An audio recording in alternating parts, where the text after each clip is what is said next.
میں تاریخ بڑے شوق سے میں پڑھتا ہوں، اکثر آج بھی میرے پاس کتابیں موجود ہیں۔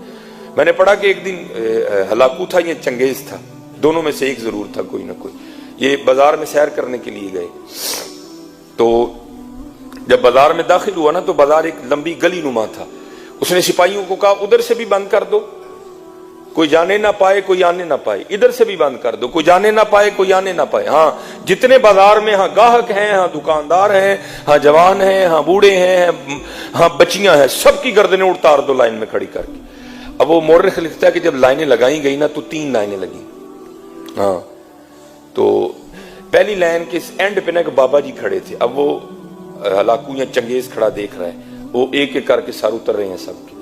جب بابا جی کی باری آنے لگی نا تو بابا جی پہلی لائن سے دوسری لائن میں چلے گئے۔ اب تاریخ لکھتی ہے کہ وہ دیکھ کے نا مسکرایا، اس نے تمسخر اڑایا، ہاں بابا کنا کنا سلیں گا۔ وہ دوسری لائن میں جب اس کی باری آنے لگی، بابا دوسری سے تیسری میں چلا گیا، وہ پھر مسکرایا۔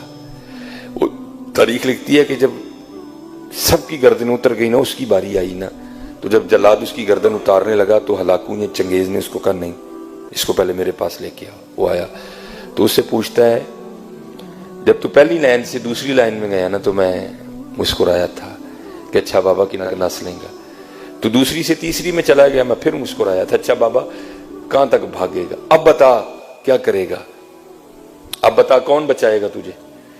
تو تاریخ لکھتی ہے کہ اس بابے کی زبان سے نکلا اب مجھے بچائے گا اللہ، اب مجھے بچائے گا اللہ۔ تو اس وقت لکھا ہے کہ وہ بیٹھا تھا اور اس کے ہاتھ میں نا لیمو تھا، تو گھوڑے پہ بیٹھ کے نا لیمو ایسے وہ ایسے ایسے کر رہا تھا۔ جب اس نے بابے سے پوچھا نا تجھے کون بچائے گا، تو اس نے کہا اللہ۔ اس نے کہا پھر دیکھتا ہوں تیرا اللہ تجھے کس طرح بچاتا ہے۔ جلاد کو کہا اس کی گردن اتارو۔ وہ گردن اتارنے کے لیے لے گیا تو لکھا ہے وہ تیش آیا نا، تھوڑا مزاج میں غصہ آیا، تو کیا ہوا آیا لیمو ذرا زور سے پھینک بیٹھا۔ وہ اس طرح نہیں آیا، وہ تھوڑا آگے گرا، جب وہ لیمو کو کیش کرنے کے لیے جھکا نا تو ادھر گھوڑا بھی حرکت میں آ گیا، وہ گھوڑے سے گر گیا۔